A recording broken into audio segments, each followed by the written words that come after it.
What's up, breathing people? Welcome back. Today, I'm joined by my wife, Brittany, and we're talking about how to change your life. So if you don't know how this works, Brittany curates all the questions. She's the curator of all curators, and she asks me questions, and I answer them. So I do not know what the questions are. That makes it fun. What is the first question? How would you describe yourself about 8 years ago?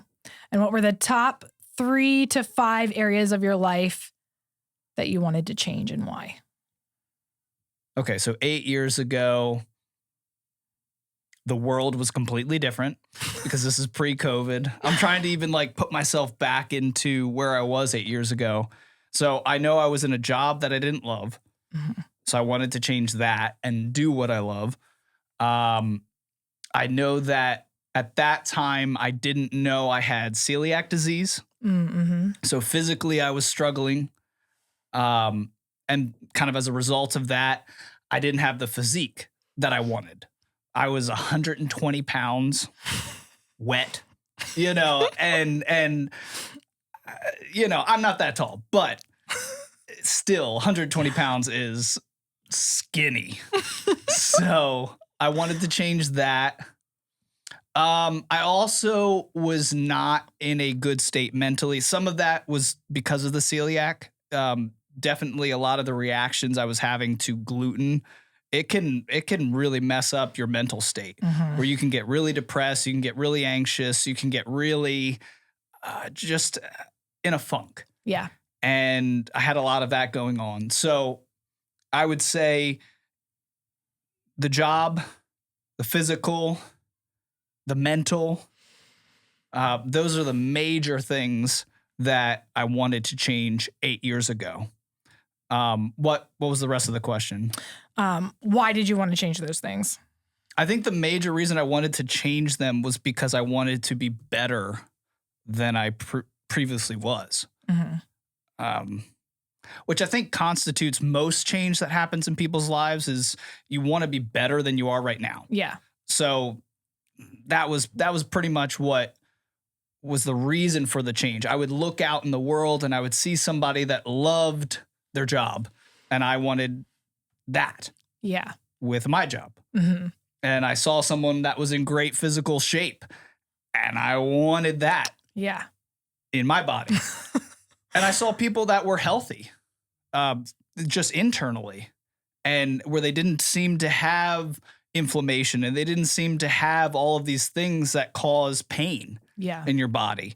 And I wanted that in my life. So a lot of it was looking around and wanting something better than what I was experiencing at that time. Yeah, that's good. How long were you stuck or unchanged in some of these areas, and why? I actually think, so the interesting thing about that is once you're able to make one change in your life, there's this snowball effect that takes place where all the other changes are much easier, where all of them seem insurmountable when none of the changes have taken place. But as soon as one thing changes, it seems like all of them are possible. Yeah. So one of the things that I did first, I think, was the celiac. That was something that, again, I didn't know I even had until I was 29. Yeah. No doctor had diagnosed it. No doctor had even investigated it.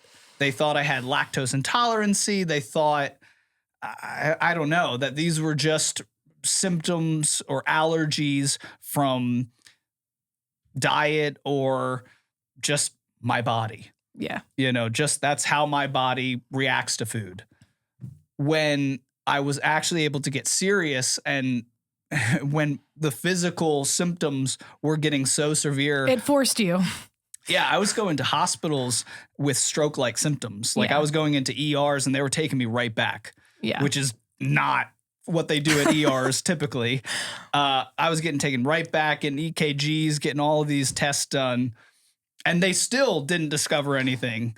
But the process and the kind of physical scares that we were going through at that time caused my primary doctor to schedule specialists. And then I went through the whole ringer of every specialist in the book, neurologist, digestive specialist, hematologist, all of them. Mm-hmm. And it took a team to finally diagnose me with celiac disease. That started to change everything. Once I was able to have a concrete idea of one thing I could do to better my life was revolutionary. Like the fact that cutting out this one thing, gluten, could cause my health to start to be repaired naturally, where I didn't have to really do anything except exclude this one item, and I wouldn't feel as depressed and I wouldn't feel as exhausted after, very, very low physical activity, was revolutionary. And that caused me then to look towards the other thing that I wanted to change was my physical form, my body. And like I said, 120 pounds, difficult to start anything because you got nothing to build on. I had no fat. I had nothing to even, people are like, you got to build muscle. And it's like, what? I was strong. I could lift weights. But nothing was growing because it had nothing to grow from. I had nothing to feed off of. I remember when you were starting to work out and you would be done dinner and you'd be like, I am full, but I have to eat more. Yes. I'm going to eat more. Or like there would just be times where you're like, I'm not hungry right now, but I'm going to go eat.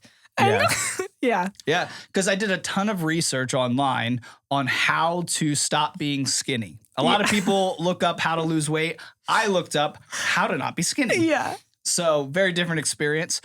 Everybody was like, eat more food. Yeah. There's nothing, just if you're a skinny person out there is nothing that you can do to gain weight except eating more food. It's caloric intake. That's the only thing that will help you gain weight.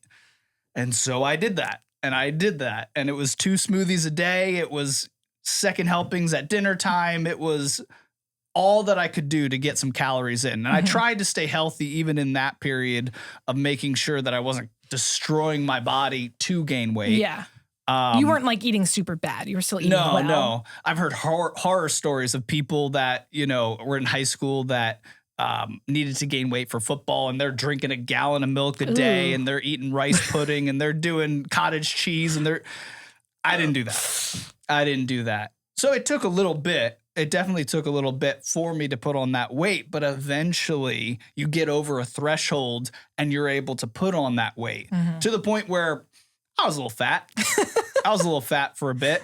And then I was able to kind of cut back on my eating habits that I had put into place to gain weight and kind of bring that back into a healthy place that I'm at now. Yeah. But so figuring out the diet, being able to gain weight, because another reason I wasn't able to gain weight, just for people that don't know about celiac disease, with celiac, it's an autoimmune disease that doesn't allow you to absorb nutrients through your small intestine, where you usually absorb nutrients.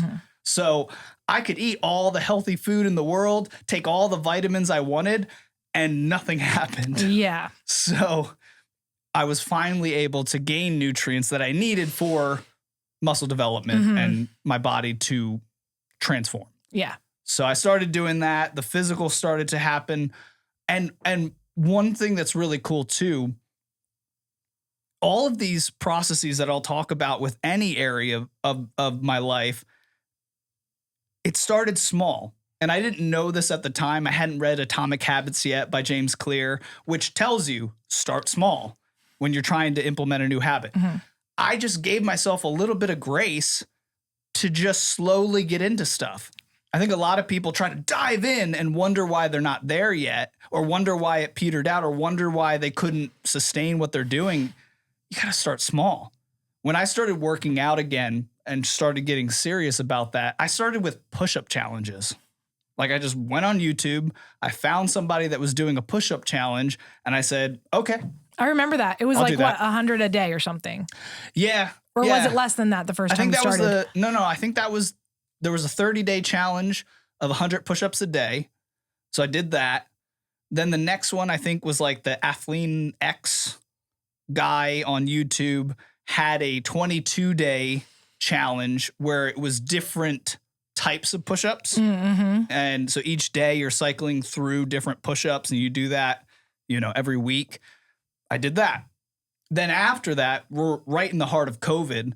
So I did a home workout app. I downloaded that on my phone. I remember that too. And then I started using those workouts just for accountability, to guide me through that process. And I was able to gain a lot of muscle in that way. That was also the fat period. But then after that, I felt like I was at a point and at an experience level that I needed to go further past this app. It just didn't have anything. I was already doing the advanced workouts. I needed something more. So I looked into Center, which at that time I think was owned by Chris Hemsworth was or Hemsworth, I think is his name, was one of the owners of this app.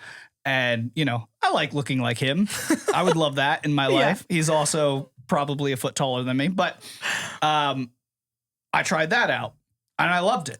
It was really able to give me workouts and programs that had the trajectory that I wanted to go physically. Yeah. And that's really important too. I don't have any pictures of fitness people on my wall. I don't have anything that I'm really aspiring for necessarily. My goal was always just to be healthier than I was back then. Right. And I don't even know how far back then I'm going. And I don't even know how far in the future I want to go. Yeah. I just know I want to keep getting healthier than I was back then. Yeah. Whatever that means. And I think it's a more sustainable mindset than any goal. Yeah. Like I want a 6-pack by this summer. I don't care. Right. If I get to a 6-pack eventually, cool. Yeah. I don't think I'm getting there. I don't know about that. We'll see. I gotta lose some belly fat, which is a diet change. Yeah. And once you get into all of this stuff for a long period of time, like now I've been doing the Center app for I think about 3 years. I can't remember. Something like that. And that sounds about right. Yeah, because I've gone through several of the programs on there a couple times. Yeah. And they have everything from, do you want to build muscle? Do you want to get toned? Do you want to lose weight? They have kind of workouts for whatever your fitness goal is. Mine was just build muscle. Yeah. That's just right now in my life. That's what I want to do. If I want to switch it up and get a 6-pack, I can reduce the weight that I'm lifting and just go for tone. Right. But I like lifting heavy. It's fun. It's fun. Another thing too that really helped me along that journey, and I feel like I'm getting in the weeds, but maybe this is helpful I think to that's somebody, good. Is one of the things that helped me work out more was canceling my gym membership. I had a Planet Fitness Black Card membership for like 2 or 3 years. Yeah. That I didn't use. And it was great when I went. Yeah. Once a month or so.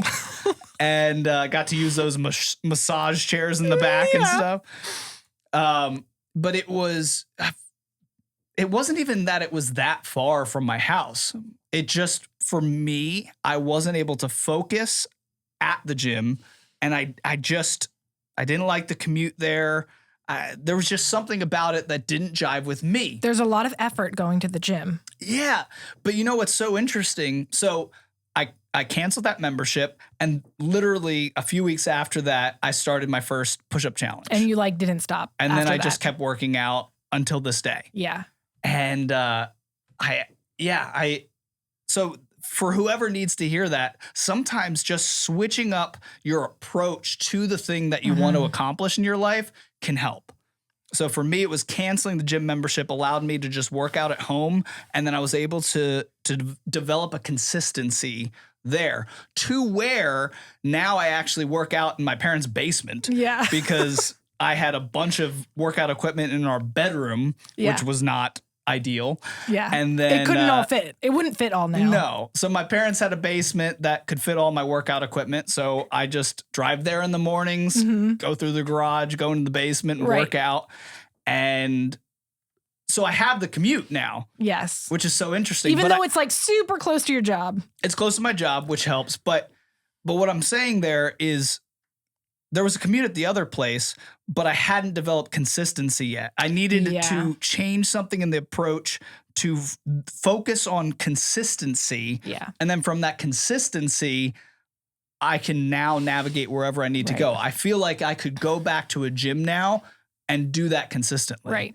Now, I don't love that concept because I've developed a routine and I like the silence. I like the just kind of being by myself and getting the workout done myself, where I'm my own advocate. I'm my own, edifier. I'm the person that is going to accomplish this thing. Right. And it's kind of a neat way to start the day. Yeah. Like I accomplished this. I did this. So I can accomplish other things. Right. And that leads me, I'll kind of I could talk about working out forever. That led me to other areas of my life.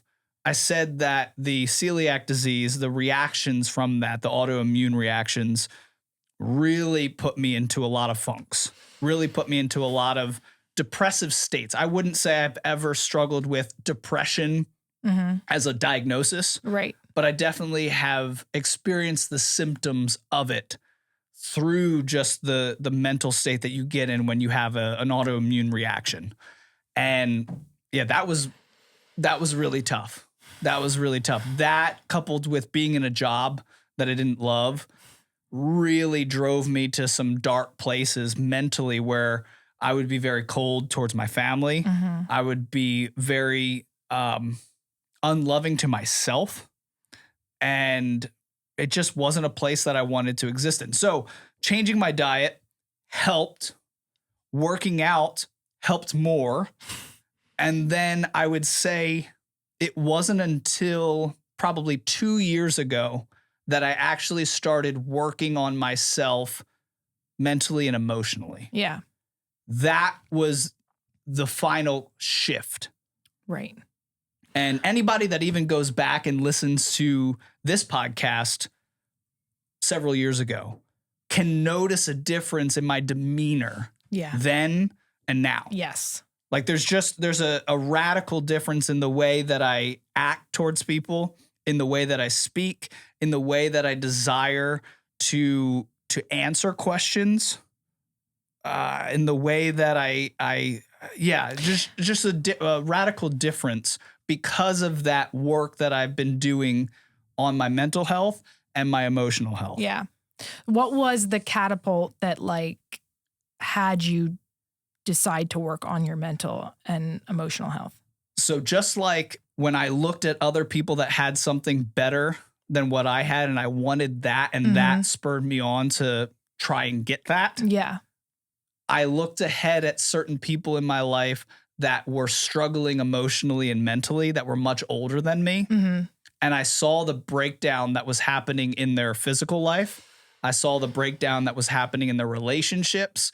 And I said, I don't want that in my life. And I got honest with myself. There also has to be an honesty with yourself to say, if I don't work on this now, I will be that. And that takes a little bit of humility to be like, well, at least I'm not like them. No, you probably will be like them. What traits do you have going on in your life right now that are just small microcosms of that will develop to be just like them? I just want to add in that's exactly how I feel about working out. Is I haven't been as consistent as long as you, but I've just recently, I would say the past few months, I've been finally working out consistently. And it was because of something you said, that people who don't work out will eventually they'll break down much faster when they're older. And when I heard that, I was afraid that I would be that if I didn't make a change. And so, that's my motivation to work out, because I'm not somebody who was I want to be thinner, or I'm happy with the way that I look, but I just don't want to be decrepit when I'm old. Yes. And so I want to work out. And so I've been consistent. And it's been that. I mean, it's not good to walk forward because of a fear, but that is why I've been consistent, because I want to be a healthy person as I continue to age. Right. And still be able to have fun and be there for my kids and my grandkids and Right. for my husband. And Walking in health, even if it started from a place of fear, you're not walking in fear. no, I don't. You're I'm walking not, in health. yeah. I just want people to know that just because it was fear that caused you to make a change in your life, Yeah. after you've made that change, you're walking in that change. Right. You're not walking in the fear that original. I mean, we do that in everything. Yeah, that's true. Fear is the thing that drives us to make right decisions Right. in our life. So that's good. That's a good point. That's yeah. good. One more question on that same kind of vein. How long, what caused you to move to a different job? Oh, yeah. What got you to that point? I mean, I know there's a lot more than just willpower that gets you to move from a job, because you have to make sure there's actually another job that you can go to that you like. But yeah, just speak into that a little bit. Sure. And there's several things here, and I think this could be really helpful for anybody that's not satisfied where they're at. Mm-hmm. And I was not satisfied where I was at for 8 years. Before that, I was at a job that was fine, but I was unsatisfied where I was at for another 8 years. So I worked 16 years of my life in jobs that I was not satisfied in. Yeah. That can just be a reality. So I just want people to know that you might be somewhere that you don't love, but that is sufficient to meet the needs of where you're at in your life for a time. And one thing that I did in the last job that I had was really work towards coming to peace with where I was placed, where I was at. How can I discover and be grateful for it, in spite of my desire to be as far away from it as humanly possible? Yeah. And I feel like I got there. There definitely was a point before COVID that I just got into a place where I was able to see that the health insurance that this job offered got us through 3 births. Yeah. And doctor's visits afterwards. I was able to see that it provided financially for us, not extraordinarily, but much better than my previous job. So that was an upgrade. Yeah. It was a great upgrade. Right. It allowed you to be able to stay home with the kids. That was a huge deal and to kind me. of move away from full-time employment at your job. So there were so many things that I could be grateful for despite the job itself. Right. And focus on those things every day that I got up and went to work. And that was really helpful. That got me through, I would say, 3 years of that job. And then COVID happened. Yeah. And then we all migrated to teleworking. And for me, I continued teleworking until I quit. Yeah. And it wasn't great. Yeah. There was still many difficulties. I would say COVID actually made the job harder, even though I was at home. Yeah. And working from home has its own difficulties. Yeah. So there was a lot of difficulties that still were present, but I already had come to peace before COVID. And then for some reason, I knew that I would be able to, I think it was because of your encouragement and your support, that I kind of knew that this wasn't going to last forever. Yeah. And it didn't. There was another job that I'm currently in, working in ministry at a church and for a school that was more aligned with the type of work that I wanted to do. Yeah. I love the church. I love ministry. I love helping people. And that's where I'm at now. Yeah. So yeah, it was a process is what I'm saying. There was these stages where the first 2 years I was like, get me the heck out of here. I hate this. And then I just stuck with it. I was very angry for a while. And then there was a process of gratitude and coming to peace with where I was at Then there was COVID, which was its own animal. And then there was that transition out that happened. Yeah. So it's a long 8-year process. So when someone's like, I've been in a job for a year and I need to get out of here, maybe you do. Yeah. But it could also be a long process. So dig in, understand that it doesn't have to last forever. Yeah. But it might need to last for a season. Yeah. Allow the process to take place. Try to be at peace with and come with an approach of finding gratitude. Yeah. And that really helped me get through that time and then transition well out. Because I transitioned well where all my supervisors, all my managers, Yes. all my coworkers love and respected me and were sorry to see me go. Yeah. And I think that's a good way to leave a job. Yeah. Yeah. That's well said. Where are you now in the process of changing areas of your life? So I would say for some of the things that I had mentioned that I had worked on changing through the past 8 years, I'm in a process of continual growth in those areas. Like I said, with working out, I don't have a plan for when those things end. Like we've talked about this in the past. And how does that help you? Help people understand how that helps you. Like I've talked about in the past, there's goals and there's systems. Goals are something that you look towards in the future. And when you get to that thing, it's over. Systems are things that you put in place to just achieve a goal like To move you in the right direction. to move you in the right direction. I'm trying to think of the best way to kind of phrase this, but a system like my system for working out is just to continue to get healthier. I don't really have like I said, get a 6-pack, Yeah. get 15-inch biceps. Right. I don't even know what that would look like. Look But- like this specific person. Yeah. Like I don't have any goals in my health other than get healthier. So as long as I just show up and I work out consistently every week, I'm moving towards that system-based goal.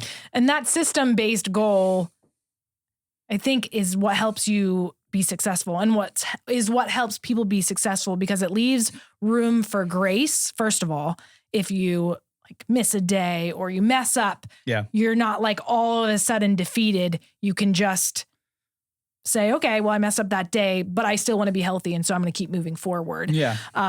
And it also helps you to be motivated when you maybe can't achieve as much as you thought you would, or you achieve more than you thought you could. You're still moving in that direction. So whether maybe you're not building muscle as fast as you wanted to, Right. that's okay, because the goal wasn't to gain this much muscle in this much time. It was just to get healthier. Yeah. So all I'm saying is that kind of mindset helps you be successful, because you can just keep moving in that direction and anything is a win, basically. Yeah. And one of the things that I've seen just physically is I've been surprised with some of my gains physically. Mhm. Like I'll look at myself and be like, oh, wow, like my shoulders are way wider than they used to be. My chest is slowly getting bigger because I had none. It was a lot bigger. Yeah, I had none before. So, there's development in things.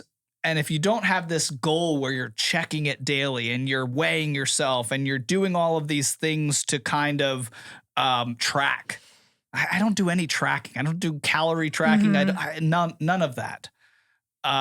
Muscle. Oh, I forget what the fat percentage. I don't do any tracking. BMI. Like BMI. I don't do any of that type of stuff. I don't care. Mhm. I know as long as I'm showing up and moving in the direction of health, that's where I want to go. Yeah. And whatever results come along the way, I celebrate. Yes. I'm like, oh, wow, I can see this changing. Isn't that cool? Mhm. But that's like 2 years of consistency.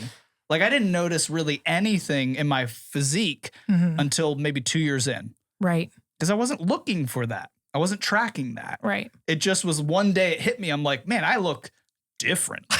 Like I look back at pictures between where I started and now, and I'm like, what in the world is that? Yes. Yes. So that has really helped me, to go back to your question, in all of the areas that I chose to grow in. I'm just trying to continue growing in and figure out better ways to continue that growth. So I'm trying to put in, if I had a system in place, but I see deficiencies in it, where maybe that system allows me to be lax on certain days or in certain situations or when certain things come up, I might want to implement a new system that doesn't allow for those things so that I continue to grow more and better in that area. So I'm continuing to grow in my physical, external and internal health. Yeah. My mental and emotional health. I'm really growing a lot in those ways, from now taking the things that I've learned and investing those in others. Yeah. So that's been a change that has happened recently. Once you grow in a certain area, it's really important to invest that into someone else, because you'll actually grow more. That's true. If you invest it. You'll actually learn a lot more, because now you're using that information and you're using those skills and you're using that experience and you're having to put it into a way that someone else can understand, which actually brings you more understanding. It like makes it set in your brain. Yeah. So a lot of these things that I'm able to pour into other people now are so solidified in my brain that they're just more and more a part of who I am. And that's a big part of systems too. Systems also allow for identity change. Yeah. So if you were an unhealthy person, you, through your consistency in working out, can change your identity into a healthy person. Yes. You're not an unhealthy person anymore because you've worked out consistently. How would that jive with being an unhealthy person? Right. That would make you crazy. Yeah. Yeah. You're healthy now. You're a healthy person. And your identity has changed. And so embracing the ways that you've grown, embracing the ways that your consistency in whatever you do changes who you are is really important as well. So make sure that you're changing your identity and updating your firmware as you're growing. Yeah. That's really important. That is really important. What was the other part of the question though? What? No, I think that's about it. I think that's about it. We covered part of this, but we'll answer the part that we didn't cover. Okay. What was the breaking point or turning point that brought you to changing? And what does that process look like from the beginning? Okay. I think I'm not reading the rest of it because I think we kind of covered that. You kind of talked about how you did that for all three, right? You talked about that for working out, for your mental health. That first question that you just read? Yeah. And for the job, right? What was the breaking point or turning point that brought you to changing? Yeah, I think it, yeah, we did discuss that. Just from looking at other people and wanting what they had was the turning point for me. And one of the things too, I'll just add this because I think we did answer that, so we can move on after this. But one of the things that really, really helped, and it was difficult to get to this point when I was in a depressive state. So honestly, this came after I was able to start changing my diet and get out of that funk, was looking at other people that had what I wanted and not comparing myself to them and being in competition with them, but seeing the possibility through them. Like, if they achieved it, so can I. And people are, I know a lot of people are going to hear that and they're just going to be like, yeah, but not in my situation. Why not? One of the things that I've really, the beauty of podcasts is that you're really able to, for a lot of people, get into their backstory. And you're able to get into how they got to where they were. And most of the cases of the most successful people started from very dire and just not great starting points. and they were able to get out of that, and they were able to achieve success in whatever that area of their life is that you might want to emulate in your own life. Yeah. Don't use whatever situation you're in right now as the excuse to not say, I want that. Yes. It's so important to look at people, to not get angry at their success, to not get angry that you don't have what they have, because how unfair is that? Your ability to say, I want it. And and honestly, I got to a point where I was so invested in their success for myself. Like I wanted the very best for their lives because I want that same type of feeling where people were just wanting the best for my life. Yeah. And I'm like, man, I'm just going to give that to the people that already have success and they have what I want. Right. I'm just like, yes, keep going, man. Keep becoming more Right. successful so that just radiates to me. Yeah. And I can just get successful and I can just start changing things in my life Right. that I see in you. Right. It's just a mindset shift because I was there. I definitely was in points where I looked at people that were in jobs that I wanted and they were in, physical states that I wished I could be in, but just didn't seem to be able to get to Yes. with where I was physically. And it just was a mindset change. Like, well, I don't know if I'll ever get there, but I know I can get better than here. Yeah. I think one of the tricks I know for me that is helpful is if I can let go of how I think I'm supposed to get there or how that other person got there, if I can let that go and just move forward in the way that works for me, then I'm usually able to make a change. But too many times I'm trying to do exactly what another person did. And I'm like, if it's not done this way, then it can't happen. Yes. And for some reason I can't make it happen this way. And so it's not happening for me. But as soon as I just kind of let go of that and I'm like, let me try a different way. Let me try a way that seems like it would work for me. Then it usually works and I'm able to make a change. Yeah. Yeah. That's great. I love that. Question 5, what would you say is the first step toward change for someone who is looking to improve him or herself? Define what you want. I was literally just talking to you about this on the phone as you were driving here. Yeah. What do you want? I feel like I'm from The Notebook. That's the only scene I know from that movie is that I don't even know the actor's name, but where he's like yelling at his girlfriend or some, I don't know. I didn't watch that movie, but I know that part because you told me that part. So I do know that part. Yeah, you know that part from me. Yeah. He's just like, what do you want? Yeah. And she's like, I don't know. What do you want? Very typical relationship. But it's very important to define that. Mm-hmm. What do you want in your life? Do you want better relationships? Mm-hmm. Do you want to not be in a depressive state? Do you want to feel better physically? Do you want to achieve something monetarily, or do you want to achieve something that just helps a lot of people, philanthropically? What do you want? Yeah. And I think there's a longing in each of us.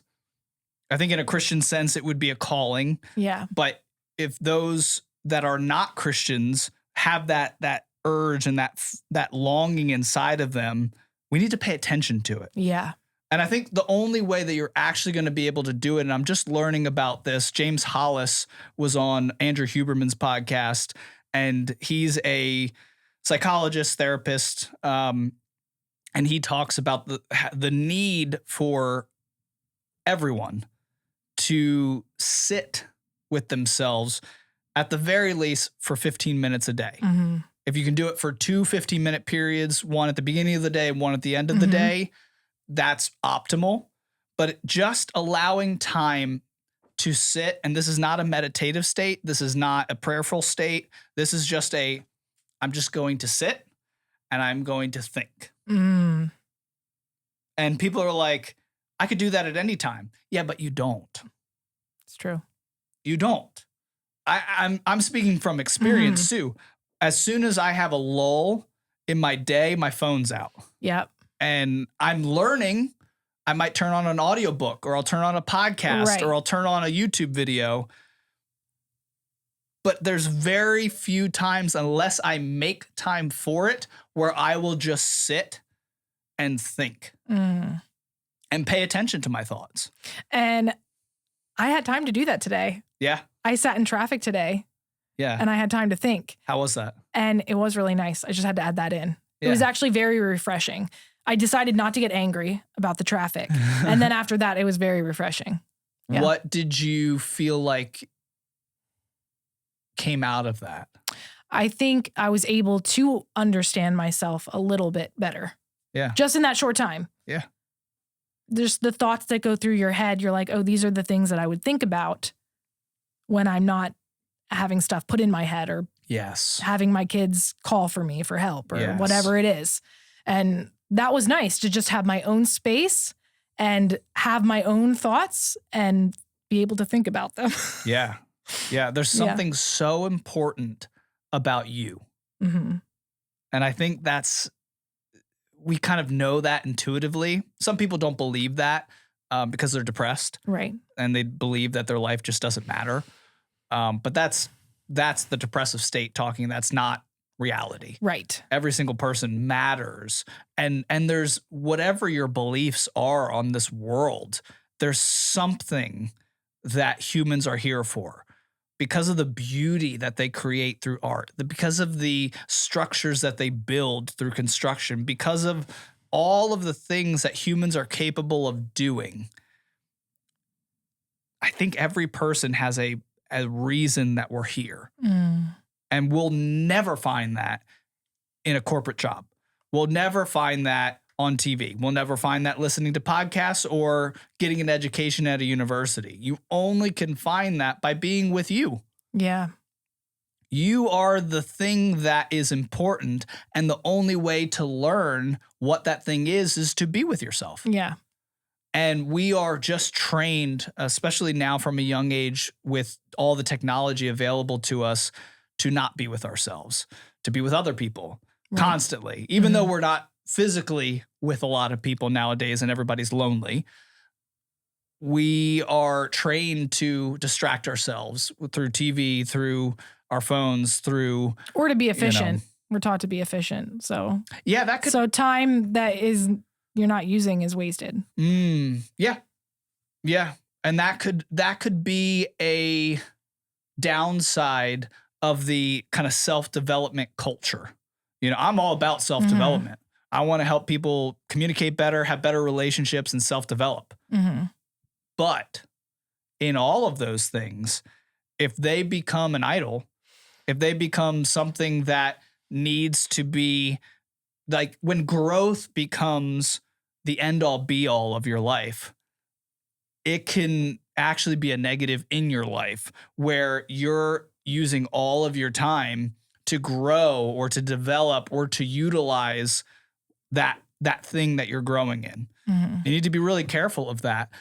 I see a lot of people that are these kind of biohacking people. And I utilize a lot of the things that they talk about, but they also get to a point where they're filling every second of their day with a thing to optimize, with a thing to make their life better. And just recently I've been seeing, like I said, on the Andrew Huberman podcast, he's a guy that really is looking how to break down all of the things that can affect your mind and, brain health and physical health and all of that. So he's very into the biohacking and supplementation and all of this stuff. And he had this guy on because he sees the need to know himself. Yeah. And it's through knowledge of ourselves that we can know God. It's through knowledge of ourselves that we can know our purpose. So if you're struggling with purpose, what am I here for? You have to know yourself. And through that knowledge, you'll know your purpose. Right. But you have to be able to sit with yourself. And for a lot of people, that's scary. For a lot of people, that requires discipline.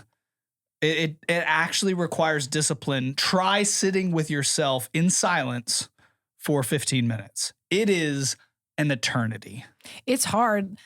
I remember you told me this a while back, and just the thought of it sounds amazing to me. I love that. I love quiet. I'm one of those people who I'm happy with quiet, but to just sit there and not do something feels very difficult because for me, it feels like wasted time. Mm-hmm. Like I can think of all the things that I could get done in 15 minutes. I could fold a load of laundry. I could wash quite a few dishes in 15 minutes. There's a lot of things I could do. And so, it takes discipline. Mm-hmm. Yeah. And for some people, it is scary because their thoughts are But you're not doing troubled. nothing. Yeah. Right. And you're not, the thing to understand about that, it's a lie that sitting there and just thinking is doing nothing. Right. And that's what we've been kind of taught, though. Don't waste any time. Mm-hmm. Time is money. All of these kind of idioms that we put out there. Right. It's so important. Right. It's maybe the most important that you know yourself, because that will actually lead to success in so many areas of your life. Right. Is knowledge of self. Yeah. Not love of self to the degree that it becomes worship of self. Right. But knowledge of self so that you can take care of self, so that you can take care of others. Yes. Because if there's no self to give, you can't actually What are you effectively giving? take care of anyone. Yeah. So if your thing is, I want to help people, I want to teach people, I want to make something for people, you really need to know yourself to have that self to give to others. Yeah. It's very important. Very important. So I would say, what do you want? That's how you start developing in any area of your life. What do you actually want? What do you actually want? Yes, that's a very good point. Not what did my parents, what did my teachers, what did my coworkers, what did my mentors, what did any other person besides myself tell me that I wanted? Mm-hmm. What do I want? Yeah. Very important. That's good. I'm going to think on that too. What secondary steps should a person take to continue on a journey of healthy change? So they decide what they really want. After you decide what you want, you need to develop a strategy. And by a strategy, I mean you need to have a plan of action for how that's going to take place. When are you going to do said thing that you want? How often? All the kind of tangibles that need to be laid out for that thing to actually happen in your life. Mm-hmm. What do I need to remove? What do I need to change in my life to make room for that thing to happen? That's next. So strategize. Like we talked about earlier, what piece of myself do I need to reinvent? What identity that I now possess needs to be changed to make this change happen in my life? Yeah. If I believe that I am an unhealthy person, I will not be able to accomplish health in my life. I have to first know what I want, create a strategy for how I'm going to implement that, and then believe that I am a healthy person. Yeah. And you're like, but I'm not a healthy person yet. I haven't put it into place yet. But you already are. Because it's what you want. So it's a part of who you are. And then you're also strategizing. So you're already doing the work necessary to become a healthy person. So become it. That's like the first step of that, making that system that propels you forward. Yeah, identity is so closely linked with system-based habit building. And I would say the other thing that you want to do with that is make the change something realistic and doable one step at a time. Yeah. Yeah, start small. Sometimes I think a lot of people do this, and I know I will do this. I will sabotage myself because I will have this picture of perfect Brittany that does everything that I wanted to change all at once. Oh boy. Yeah. And then you fail, like you might do it day one or something, but then you fail and you're just so disappointed. Yeah. Because you tried to change way too many things. Pick one thing. Yeah. And take small steps forward with that. That's my advice to myself and everyone else. Yeah. I don't know if I'm going to be able to remember all of these, but there's 4 steps that James Clear lays out in Atomic Habits that I think would just be helpful for somebody that knows what they want and wants to implement a plan or a strategy for making that happen. Mm-hmm. You have to make it simple, because you can't do things that are difficult that you've never done before. And complicated. You need to make it simple. So if your goal is to run a marathon, you need to start by walking around the block. Or even simpler, you need to put your running shoes on. And then maybe that's all you do for a month. Yeah. Is wake up at the time that you set to go for a walk and put your running shoes on, and then take them off and then get ready for work. Mm-hmm. Or, you can advance that if you're like, I got the running shoes down. Okay. Just walk around the block. Yeah. And do that consistently for a while, and then do it for a mile, and then do it for 2, and then continue on. So make it simple. Make it visible is another one. Make sure that your running shoes are laid out. Mm-hmm. I'll just kind of stick to that example of wanting to kind of develop in that way. Make sure your running shoes are easily accessible. Make sure that your clothes for running are laid out. Make sure whatever is necessary to make it, to have those things be visible so that you don't forget. Right. Because one, we're lazy people a lot of times, especially when we're first developing a habit. But if we see the thing that we want to develop in our lives, we'll be less lazy, and we'll make right decisions when it's there. Yeah.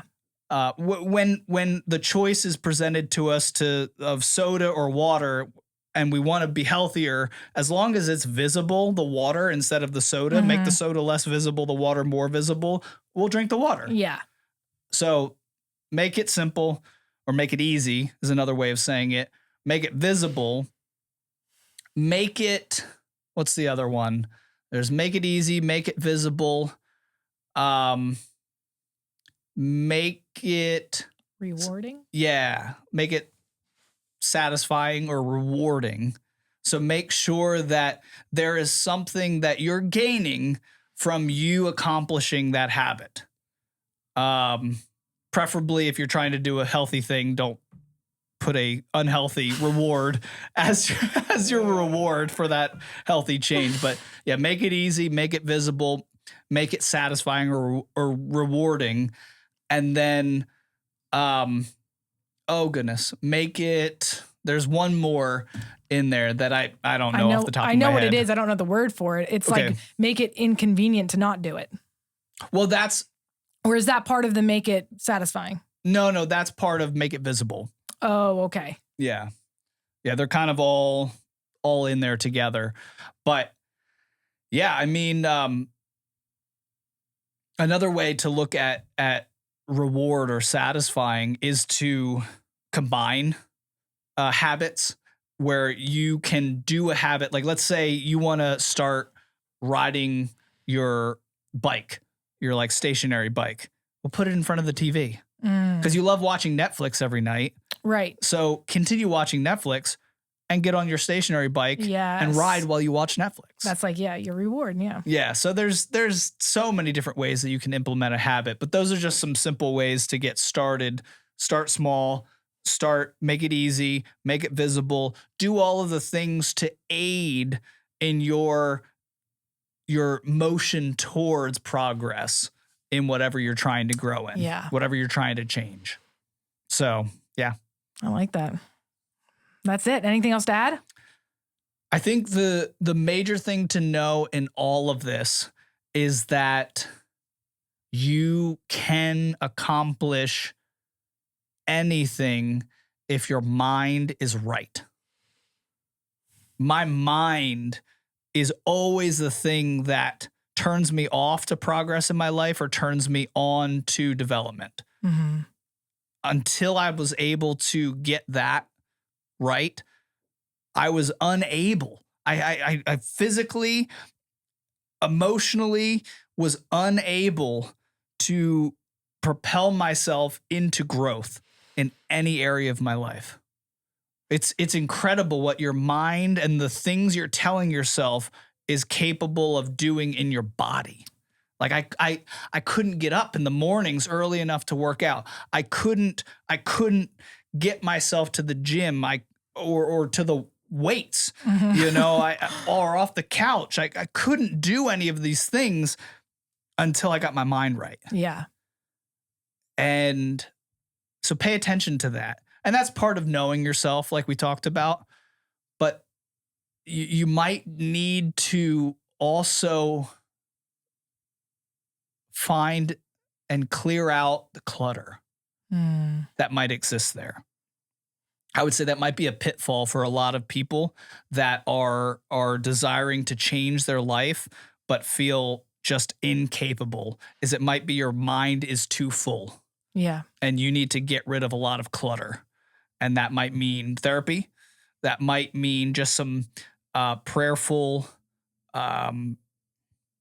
wrestling with things that have gone on in your life or things that are currently happening in your life, so that you can be clear to add these new things that you want to do, these new things that you want to change about yourself. Yeah. I'll just say that. I think like the mind is so key to anything you want to do. Yeah. So just make sure that's right. Make sure that's right. That's great. All right. Thanks everybody for watching, listening. I hope that you gained something from this talk. I love talking about this stuff. We will talk about this more in the future. Remember, self-development is something you can do. I think we look at a lot of other people and we're like, that's for them, not me. No. You can develop in so many areas of your life. That's why I believe you can too. And it took a lot of time. It took a lot of effort, but you can do it. So change your life. All right. We'll see you on the next episode. We love you all. Goodbye.